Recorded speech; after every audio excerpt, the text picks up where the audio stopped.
History has a way of remembering victories. People know about the Normandy landings. They remember the Battle of the Bulge. They recognize the names of George S. Patton, Dwight D. Eisenhower, and the liberation of Western Europe. Those victories became symbols of American determination and military strength. But hidden between those famous chapters lies a battle that almost changed the course of the entire war. A battle so disastrous that many American veterans rarely spoke about it after returning home. A battle where poor leadership, inexperience, confusion, and overconfidence nearly handed Nazi Germany one of its greatest victories against the United States Army. That battle was the Battle of Kasserine Pass. Today, even many history enthusiasts know little about it. Yet without the painful lessons learned there, America might never have become the military powerhouse that eventually marched into Germany. To understand why Kasserine Pass mattered so much, we first have to travel back to North Africa in early 1943. By then, World War II had already entered its fourth year. Germany controlled most of continental Europe. Its armies had reached deep into the Soviet Union. Although the tide had begun to shift after defeats like the Second Battle of El Alamein and Battle of Stalingrad, Adolf Hitler's forces remained incredibly dangerous. North Africa had become one of the war's most important battlegrounds. Whoever controlled Tunisia controlled access to the central Mediterranean, supply routes, naval movement, future invasions. Everything depended upon that narrow stretch of land. Months earlier, Allied forces had launched Operation Torch, landing American and British troops across Morocco and Algeria. For many Americans, it marked their first major offensive against German forces. The operation had gone surprisingly well. French resistance proved weaker than expected. Morale soared. Many American newspapers praised the success as proof that the United States Army was ready to face Germany head-on. Unfortunately, the Germans had a very different opinion. Watching events unfold from Berlin, Hitler immediately recognized the danger. If Tunisia fell, the Allies would gain an ideal launching point for invading Sicily and eventually mainland Italy. He refused to surrender North Africa without a fight. Reinforcements poured into Tunisia. Veteran divisions arrived almost daily.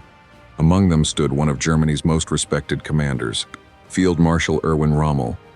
Nicknamed the Desert Fox, Rommel had earned worldwide fame through his brilliant campaigns across North Africa. His aggressive tactics repeatedly surprised British commanders. He believed in speed, momentum, relentless pressure. Rather than waiting for enemies to attack, Rommel preferred striking first, disrupting command structures before opponents could organize an effective defense. Against experienced armies, those tactics proved dangerous. Against inexperienced ones, they could become devastating. That was exactly what Rommel now faced. The American II Corps had arrived in North Africa, filled with enthusiasm. Its soldiers possessed modern equipment, reliable vehicles, plenty of supplies. Most genuinely believed they were prepared for battle. Many had trained for months in the United States and Britain. They knew how to shoot, how to maneuver, how to maintain their weapons. What they lacked was combat experience. Training exercises could never recreate the confusion of real war. No instructor could simulate the deafening roar of artillery, the terror of seeing tanks emerge unexpectedly through morning fog, or the uncertainty of receiving conflicting orders while enemy shells exploded nearby. The American Army had not yet learned those lessons. Many senior officers hadn't either. Several commanders underestimated German capabilities. Some believed superior American equipment alone would compensate for their lack of battlefield experience. Others dispersed their units across enormous distances, believing isolated defensive positions could support one another if necessary. Rommel immediately recognized the weakness. Instead of attacking strong concentrations of troops, he planned to destroy isolated positions one by one. Classic maneuver warfare. Strike quickly. Break through. Prevent the enemy from coordinating a response. The geography favored his plan. Central Tunisia contained rugged mountain ranges interrupted by narrow passes. One of those passes, Kasserine. At first glance, it appeared defensible. High ridges overlooked narrow roads. Any attacking force would need to squeeze through restricted terrain. But geography alone never guarantees victory. Poor leadership can transform strong positions into deadly traps. Throughout February 1943, German reconnaissance carefully studied American deployments. Aircraft photographed defensive positions. Patrols identified weak points. Local informants reported vehicle movements. Rommel built an increasingly accurate picture of his opponent. The Americans, meanwhile, struggled to understand what the Germans intended. Reports often arrived late. Communications between units remained inconsistent. Different headquarters interpreted intelligence differently. Some commanders expected only small raids. Others feared a major offensive. No one knew exactly where it would begin. Then, on February 14th, everything changed. German tanks suddenly attacked near the town of Sidi Bouzid. The assault struck with astonishing speed. Veteran panzer crews advanced behind carefully coordinated artillery fire. Dive bombers attacked roads and communication centers. American forward positions quickly found themselves surrounded. Several isolated units fought bravely. Many never had a chance. Radio operators desperately requested reinforcements. Some headquarters received the messages. Others didn't. Confusion spread rapidly. Entire battalions lost contact with neighboring units. Dust clouds created by tanks reduced visibility to almost nothing. Officers struggled to determine where friendly forces actually stood. Within hours, the carefully planned American defensive line no longer existed. It had become a collection of isolated pockets. Exactly what Rommel wanted. American tank crews attempted counterattacks. Many charged directly toward experienced German armor.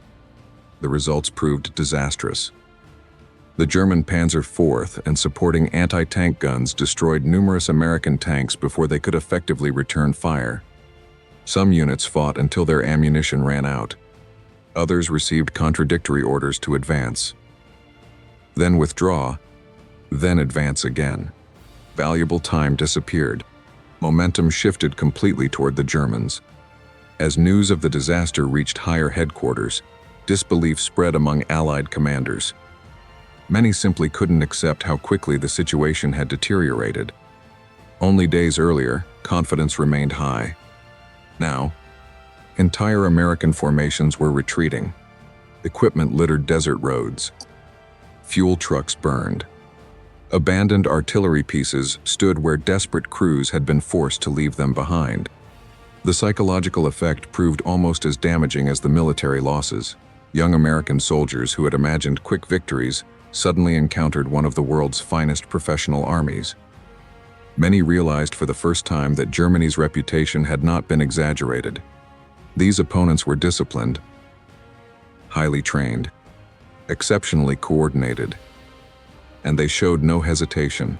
As German forces continued advancing westward, their next objective became increasingly clear: the narrow mountain corridor known as Kasserine Pass.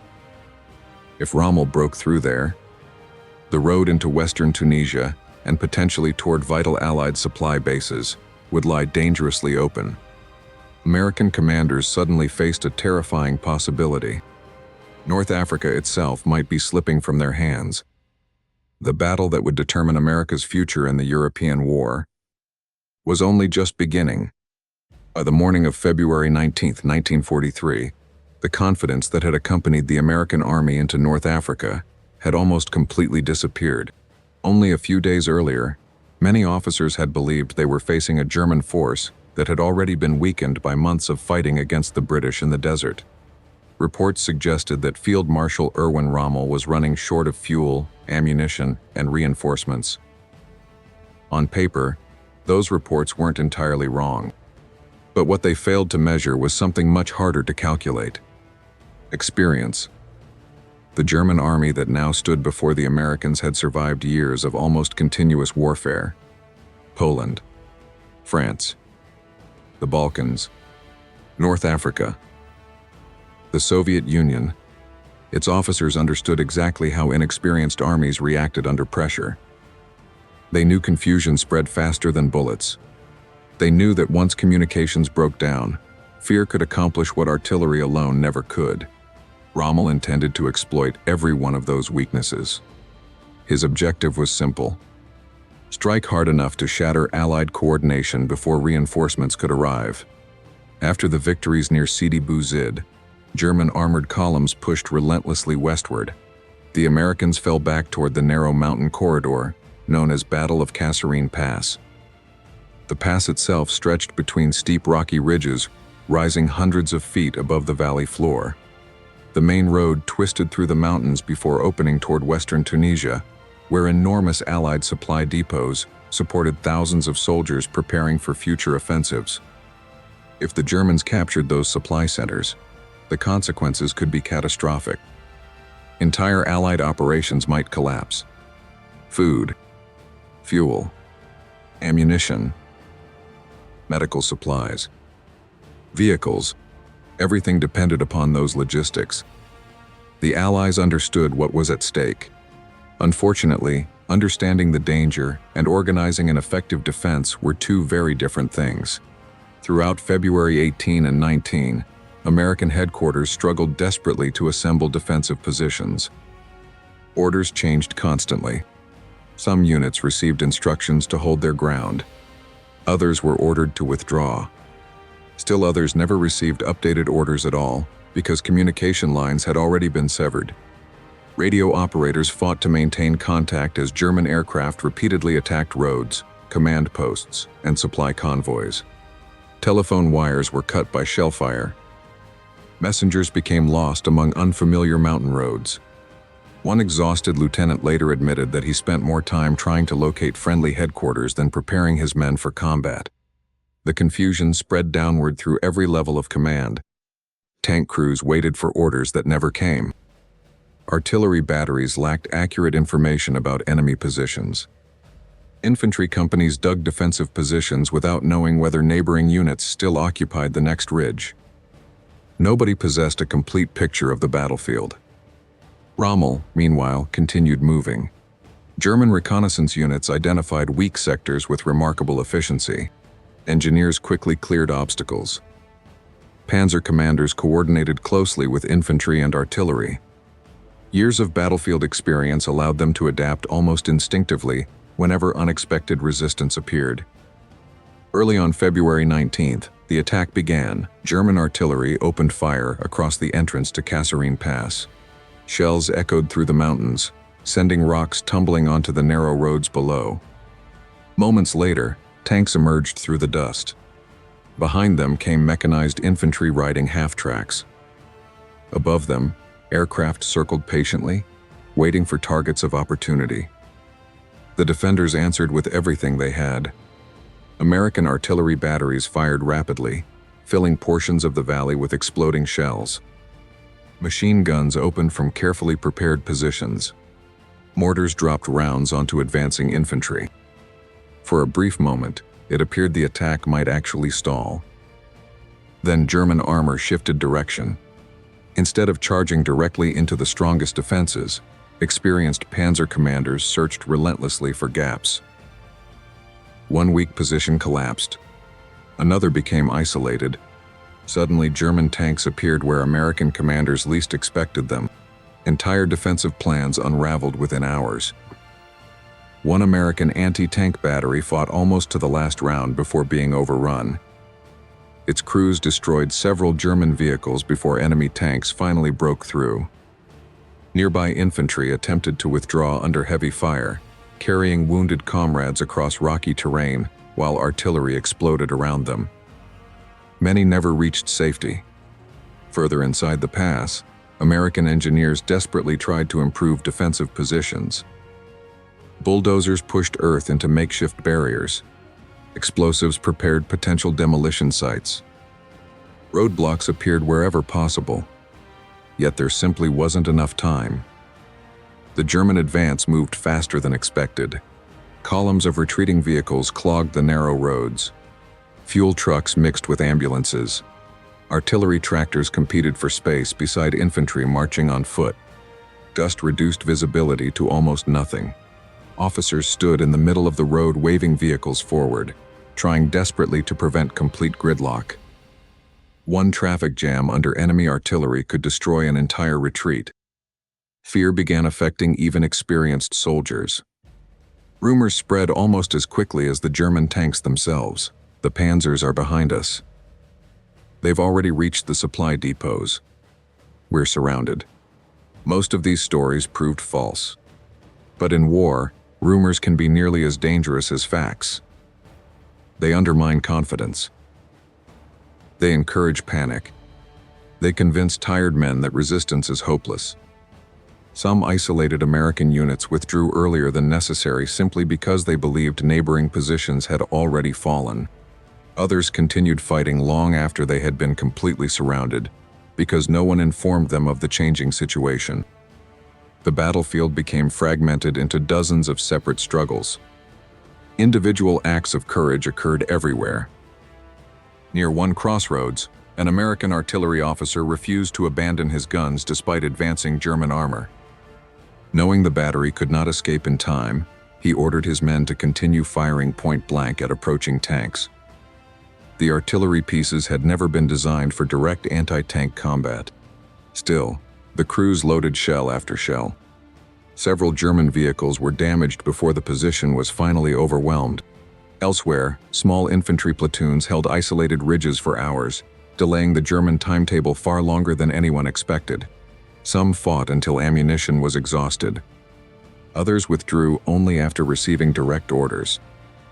Many young American soldiers who had entered combat only days earlier suddenly found themselves displaying extraordinary courage under impossible conditions. They were learning the realities of war in the harshest classroom imaginable. But courage alone could not solve deeper problems. The American command structure remained overwhelmed. Coordination between armor, artillery, and infantry frequently broke down. Counterattacks were launched without sufficient reconnaissance. Reserve forces arrived too late or at the wrong locations. German commanders exploited every mistake. By the afternoon of February 20, Allied headquarters feared something almost unthinkable. If Rommel continued advancing beyond Kasserine Pass, he could threaten the enormous Allied logistical network supporting operations across Tunisia. Warehouses filled with ammunition, fuel dumps containing millions of gallons of gasoline, vehicle parks, repair facilities, medical hospitals. Losing those installations wouldn't simply mean surrendering territory. It could delay future Allied offensives by months. Some officers quietly wondered whether the entire Tunisian campaign might collapse. British commanders also recognized the seriousness of the situation. Unlike many inexperienced American formations, British troops had fought Rommel for years. They understood exactly what happened if he gained momentum. Additional forces immediately began moving toward threatened sectors. British artillery units occupied new defensive positions. Fresh infantry reinforced vulnerable mountain passes. American engineers worked day and night improving roads and fortifications. Aircraft flew constant reconnaissance missions searching for German movements. Slowly, very slowly, the Allies began recovering from the initial shock. The retreat stabilized. Commanders communicated more effectively. Units that had spent days scattered across the battlefield gradually reorganized. Most importantly, American officers started listening more closely to veterans who had already fought the Germans. The painful lessons arrived quickly. Never underestimate German reconnaissance. Never disperse defensive positions unnecessarily. Coordinate armor with infantry. Maintain reliable communications. Protect supply routes. Simple principles. But in combat, simple principles often decide entire campaigns. Rommel noticed the change. The rapid collapse he had hoped for was beginning to slow. Fresh resistance appeared at key crossroads. Artillery became more accurate. Air attacks increased. His own logistical situation also worsened. Fuel remained critically short. Supplies struggled to reach the front. Every mile deeper into Allied territory stretched his lines even further. The Desert Fox had achieved tactical success, but now he faced a difficult decision: continue advancing, or preserve what remained of his forces before they became trapped themselves. The fate of Kasserine, and perhaps of the entire North African campaign, would soon depend on that choice. By February 21, 1943, the fighting around the Battle of Kasserine Pass had reached a turning point. Only a few days earlier, it had seemed as though the German offensive was unstoppable. American defensive lines had collapsed with alarming speed. Entire units had been forced into chaotic retreats. Valuable equipment littered the roads of Tunisia, and Allied headquarters feared that one more successful German breakthrough could unravel months of planning. But war has a way of changing direction just when victory appears within reach. Even as German armored columns continued advancing, Field Marshal Erwin Rommel understood something many Allied commanders did not yet realize. His own army was reaching its limits. Every mile gained across Tunisia created new logistical problems. Fuel trucks struggled to keep pace with the advancing panzers. Ammunition stocks steadily declined. Replacement vehicles were almost non-existent. The Luftwaffe could no longer guarantee complete air superiority. Most importantly, Rommel knew that time itself had become his greatest enemy. Every hour the offensive slowed allowed the Allies to pour more troops, artillery, aircraft, and supplies into the region. The Desert Fox had achieved surprise. He had exposed serious weaknesses inside the American army. But surprise could not last forever. As news of the disaster spread, Allied commanders reacted with increasing urgency. British and American headquarters abandoned any illusion that this was merely another local engagement. The entire Tunisian campaign had suddenly become a race against time. Fresh artillery units arrived from neighboring sectors. British armored formations moved toward threatened roads. Engineers repaired bridges around the clock. Supply convoys operated day and night, despite constant danger from enemy aircraft. Above all, command coordination improved dramatically. The confusion that had crippled American operations during the first days of the battle slowly began to disappear.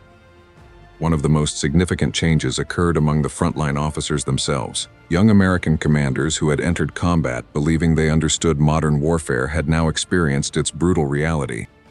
Many later admitted that Kasserine shattered their confidence, but in doing so, it forced them to become far better leaders. They stopped relying solely on textbooks.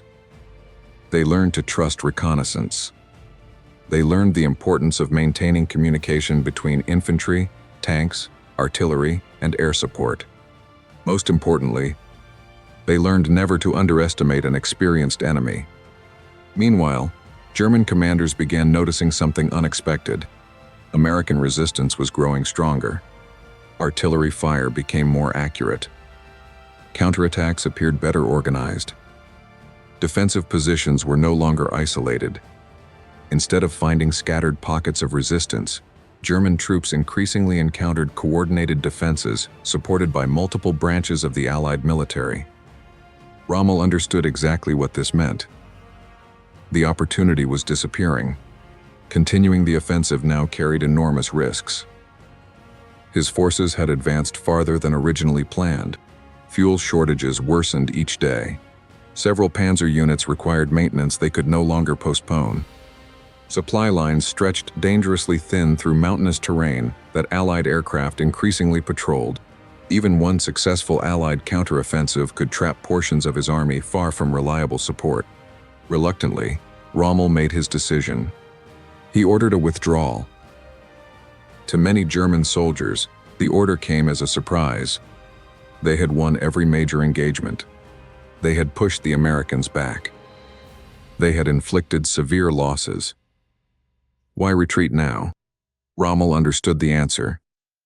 Winning battles and winning campaigns were two very different things. He had achieved his tactical objectives. But strategically, the situation no longer favored continued advance. The Germans began pulling back toward their original positions. Slowly, methodically, maintaining discipline throughout the withdrawal. The Allies, exhausted after days of desperate fighting, did not immediately launch a major pursuit. Instead, they focused on reorganizing shattered formations, recovering abandoned equipment, treating thousands of wounded soldiers, and trying to understand what had just happened. The final numbers revealed the scale of the disaster. The United States Army had suffered thousands of casualties, including men killed, wounded, and captured. Hundreds of vehicles had been destroyed or abandoned. Dozens of tanks had been lost. Large quantities of artillery, ammunition, fuel, and supplies fell into German hands. For an army entering its first major campaign against Germany, the defeat was deeply embarrassing. American newspapers reported the battle cautiously.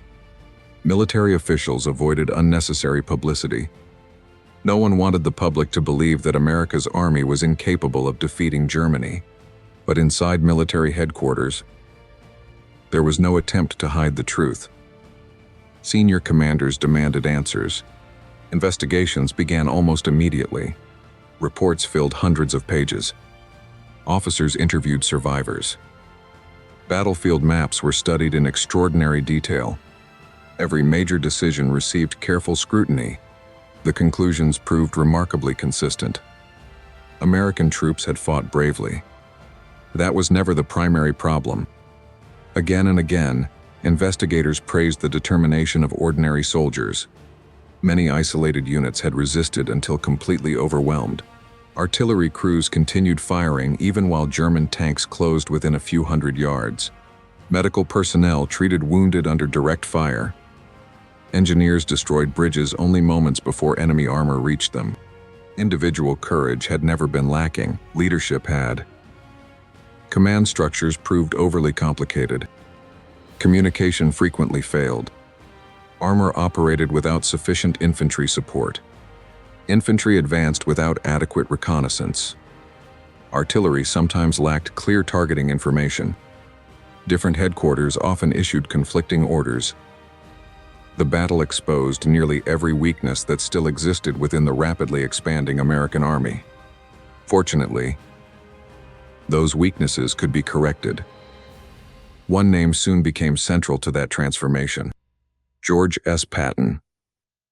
Already respected for his aggressive leadership style, Patton received command of the battered II Corps shortly after Kasserine. From the moment he arrived, change came quickly. Uniform standards tightened. Vehicle maintenance improved. Training intensified. Officers became far more accountable. Patton believed discipline created confidence. Confidence created speed. And speed often decided battles. His methods were demanding, sometimes controversial, but few questioned the results. The defeated army that emerged from Kasserine gradually transformed into one of the most effective fighting forces of the war. Tank crews trained more realistically. Artillery coordination improved dramatically. Air-ground communication became faster and more reliable. Junior officers received greater authority to make battlefield decisions without waiting for distant headquarters. The Americans adapted, and adaptation became one of their greatest strengths. Only a few months later, the Allies completed the conquest of North Africa. Then came the invasion of Italy. After that, the greatest operation of the European War, the Normandy landings. Many of the soldiers who stormed the beaches of France had once stood inside the dust and confusion of Kasserine Pass. They carried those lessons with them. Never underestimate the enemy. Never neglect reconnaissance. Coordinate every branch of the military. Maintain communication. Protect logistics. Support one another. Those principles became part of the American way of war. Historians often describe Kasserine Pass as America's wake-up call. That description is remarkably accurate. Until February 1943, the United States Army had enormous industrial power, excellent equipment, and courageous soldiers. What it lacked was experience against Germany's veteran military.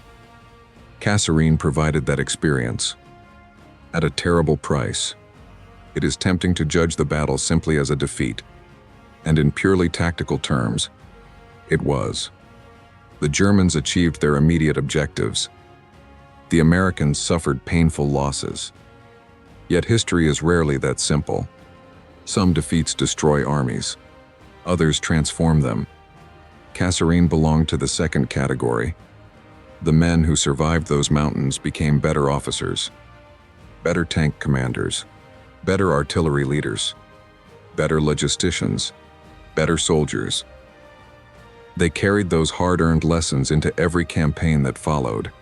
Without Kasserine, would the American army still have improved? Almost certainly. But would it have improved quickly enough before facing Germany and France?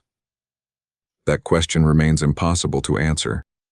Perhaps the greatest legacy of Kasserine Pass is not the ground that changed hands, nor the tanks destroyed, nor the casualties suffered. Its true legacy lies in the realization that victory cannot be manufactured in a factory. America could build thousands of tanks, thousands of aircraft, millions of rifles.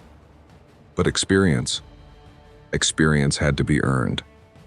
Sometimes through success, sometimes through failure, and sometimes through a battle so painful that an entire generation vowed never to repeat its mistakes.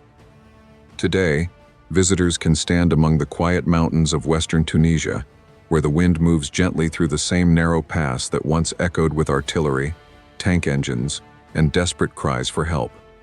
The battlefield is peaceful now. The scars of war have largely faded. Yet beneath that silence lies one of the most important turning points in American military history. It was there that an inexperienced army nearly lost everything. It was there that overconfidence gave way to humility. It was there that defeat became the foundation for future victory.